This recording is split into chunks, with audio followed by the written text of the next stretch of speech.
starved of national identity, the Holodomor, as the genocide.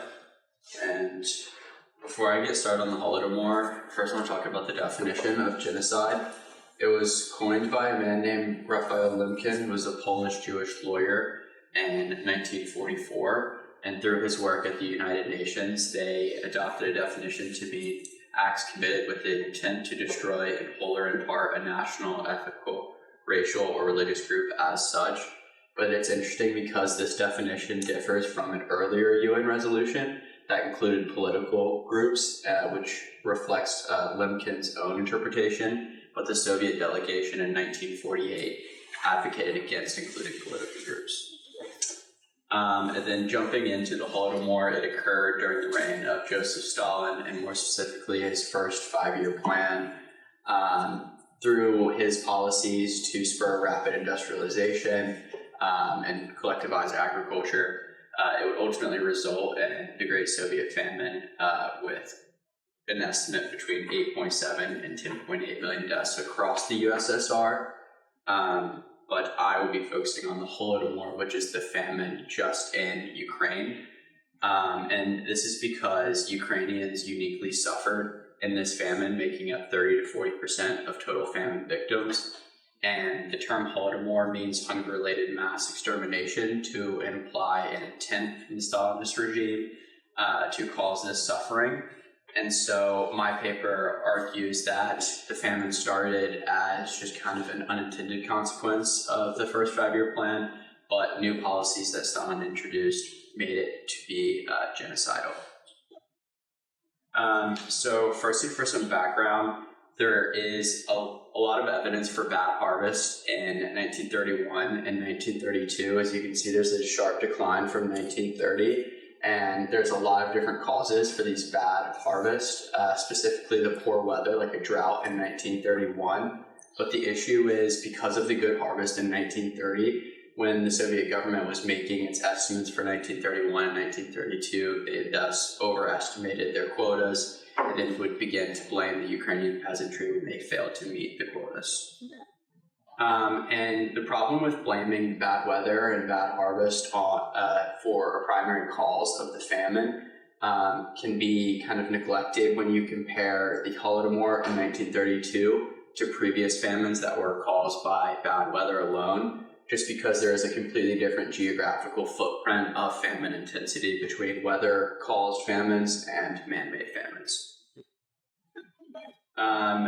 For the causes that contributed to the famine in Ukraine and also just the broader Soviet famine, a primary cause is collectivization, as these collectivized farms were plagued by lack of resources, poor management, and just the overall drastic change in approach to farming and the production tax put on the peasantry exhausted their productive labor force. And so as we can start to see the famines pop up across the USSR, it can be tied back partially to collectivization.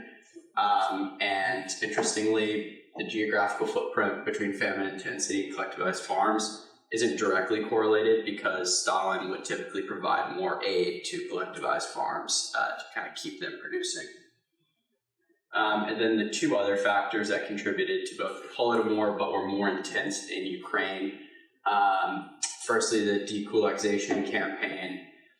It crippled the productive capacities in Ukraine and the USSR by eliminating some of the most skilled laborers.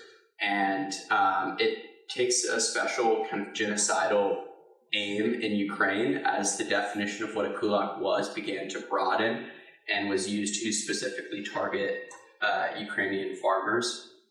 And then additionally, because Ukraine was kind of the breadbasket of the Soviet Union, they endured a lot of these collectivization and other policies much more intensely, and therefore their peasants also resisted much more intensely, and even they began to kill their own livestock, or just kind of lost the incentive to work since this government was stealing their grain anyway.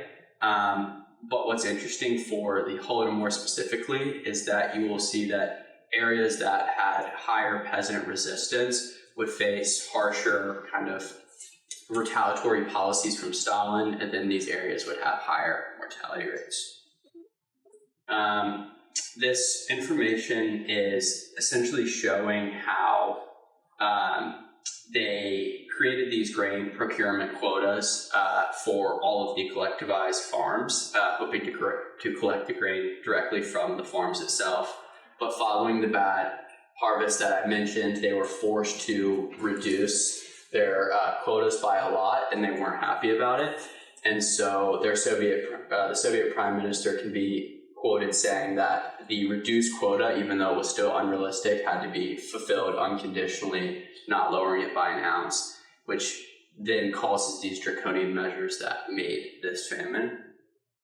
As you can see here, this kind of shift towards after the reductions, some people cite this January 1st, 1933 telegram from Stalin to be kind of the start of the Holodomor, where he allowed for the strictest punitive measures for kind of anyone who resisted his new draconian measures. These punitive measures would be on the Ukrainian farmers who tried to conceal grain, and one can argue that it initiated the Holodomor as it prompted local officials to implement mass searches of every peasant household in the Ukraine Soviet, and the brigades that were dispatched to search for the stolen grain did not only confiscate grain, as they treated all food in kind.